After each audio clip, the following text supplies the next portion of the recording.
یہ داستان ہے صوبہ سندھ کی. اور کون سا صوبہ سندھ؟ صوبہ سندھ وہ ہے کہ جناب جہاں پاکستان کی ایک بڑی پارٹی پاکستان پیپلز پارٹی کی گزشتہ 47 سالوں میں، اگر آپ پچھلے 47 ایئرز کا انالیسس کریں تو 47 سالوں میں تقریباً 24 سال پاکستان پیپلز پارٹی کی حکومت رہی ہے. دیٹ از آلموسٹ 50، یعنی کہ پچھلی نصف صدی کا آدھا پاکستان پیپلز پارٹی کی صوبے میں حکومت رہی ہے، جس میں سے کچھ سال تو ایسے ہیں کہ جب پورے پاکستان میں حکومت رہی ہے. بھٹو صاحب کا دور 71 سے 77 کا، پھر 88 میں بے نظیر صاحبہ آئیں، تب سندھ میں بھی حکومت اور پورے پاکستان میں بھی حکومت. پھر 93 میں آئیں، سندھ میں بھی حکومت، پورے پاکستان میں حکومت. پھر زرداری صاحب کا دور 8 سے 13 کا، اور پھر نواز شریف صاحب کا دور 13 سے 18 کا. تب وفاق میں حکومت نہیں تھی لیکن سندھ میں حکومت تھی، اور پھر آج بھی سندھ میں حکومت ہے. تو 37 سالوں میں سے 24 سال یہاں پاکستان پیپلز پارٹی کی حکومت رہی ہے. میں اس پر ایمفیسائز اس لیے کر رہا ہوں کہ ابھی جو بات ہم نے آپ کو بتانی ہے اس پر پیپلز پارٹی کا شکوہ ہے کہ جناب اس پر ہمیں آؤٹ آف دا ریشو یا جناب بہت ہی زیادہ بڑا چڑھا کر بہت زیادہ جو ہے وہ میڈیا اس میں ہمیں ذمہ دار ٹھہرا رہا ہے. اگر ایک صوبے میں 24 سال آپ کی حکومت رہی ہو تو پھر صوبے میں کوئی بھی مسئلہ ہوگا تو سب سے پہلے ذمہ دار صاحب آپ نہیں ہوں گے تو پھر اور کون ہوگا. اور یہ معاملہ سندھ کے بھی کس جگہ کا ہے؟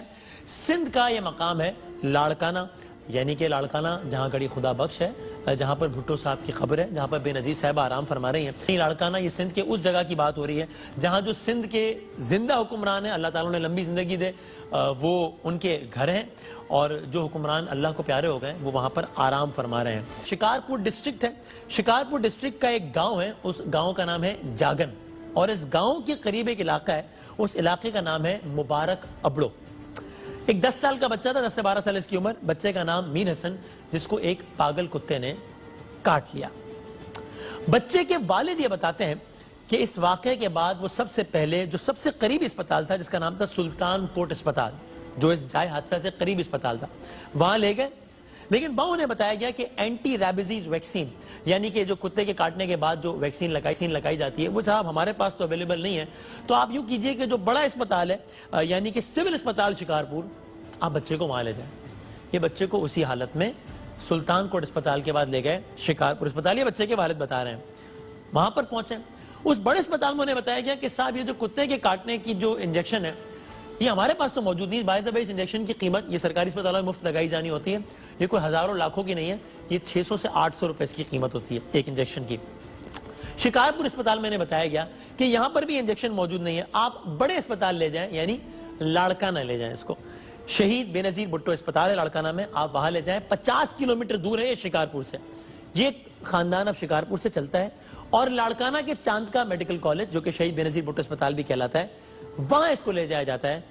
وہاں اس کو یہ بتایا جاتا ہے کہ صاحب جو کتے کے کاٹنے کی جو انجیکشن ہے یہ تو یہاں موجود نہیں ہے، اب آپ اس کو کراچی لے جائیے. اسی اسنا میں اس بچے کی ماں کمشنر آفس جاتی ہے، اور یہ بڑا امپورٹنٹ ہے، ہم آپ کو آگے جا کے بتائیں گے کہ کیوں امپورٹنٹ ہے. اس بچے کی ماں کمشنر آفس جاتی ہے احتجاج کرنے کے لیے، اور وہیں پر کمشنر آفس کے سامنے ہی یہ بچہ میر حسن اپنی ماں میں اندوہناک حالت میں دم توڑ جاتا ہے. کتے کے کاٹنے کی انجیکشن نہ ہونے کی وجہ سے 10 سالہ بچہ نے اپنی ماں کی گود میں دم توڑ دیا، سڑک پہ دم توڑ دیا. وہ لوگ یہ بھی کہہ رہے ہیں کہ صاحب جب تک یہ پہنچا تھا تب تک بہت دیر ہو چکی تھی. میں کہتا ہوں اگر بہت دیر بھی ہو چکی تھی تو کیا اسپتال والوں کو اتنی ہی اگر شرم آ جاتی، اتنی غیرت آ جاتی کہ کم از کم ان کو تو پتا تھا کہ اب یہ بچہ بچنے والا نہیں ہے، اسپتال کے اندر کوئی جگہ دے دیتے، ایک بیڈ دے دیتے جہاں پر یہ بچہ ذرا عزت کے ساتھ مر جاتا، یہ کتے کی موت نہ مرتا. معذرت کے ساتھ ان الفاظ کے لیے کم از کم اتنا تو حق بنتا ہے کہ اگر بچے کی ماں اتنا دیر سے پہنچی ہے کہ اب نہیں بچ سکتا، آپ ایک سایہ فراہم کر دیں تاکہ آرام سے مر جائے، سڑک پہ نہ مرے. سڑک پہ مرتا رہا، پیچھے سے چمچماتی گاڑیاں، پروٹوکول کی گاڑیاں، پتہ نہیں کس کی، وہ سائرن کی آوازوں کے ساتھ گزرتی چلی گئی، کسی نے نہیں سنا اور بچہ مر گیا. بچے کی ماں بھی یقیناً اس کے ساتھ ہی مر گئی ہوگی. اب جو اس کی زندگی ہے وہ موت سے زیادہ بدتر ہے، لیکن بچے نے وہیں پر جان دے دی. کہ پہلے گھر کے اسپتال میں گئے، وہاں کچھ نہیں ملا تو کہا بڑے اسپتال میں جاؤ ویکسین نہیں، وہاں کچھ نہیں ملا تو کہا بڑے اسپتال میں جاؤ. یہ داستان ہم نہیں سنا رہے، یہ خود اس بچے کے والد صاحب نے کہا ہے مقامی زبان میں، والدہ نے کہا ہے، رشتہ داروں نے کہا ہے. اس بچے کا ایک رشتہ دار جو کہ سارے سفر میں اس کے ساتھ تھا، وہ چونکہ اردو میں بات کر رہا تھا، آپ کو وہ دکھا دیتے ہیں کہ خود اس بچے کا رشتہ دار پوری داستان کیا بیان کر رہا ہے. یا تو یہ جھوٹ بول رہا ہے یا یہ جھوٹ بول رہا ہے کہ ایسا کچھ نہیں ہوا تھا اور یہ بس ایک دن پہلے لاڑکانہ پہنچے، اس کی موت سے تب تک دیر ہو گئی تھی اور بچہ مر گیا. یا تو یہ جھوٹ بول رہا ہے، اور اگر یہ سچ بول رہا ہے تو یہ ہے کہانی اس کے پاس سنانے کو. سنیے. گئے تھے بچے کو لے کے، ادھر ڈاکٹر نے بولا سہولت نہیں ہے،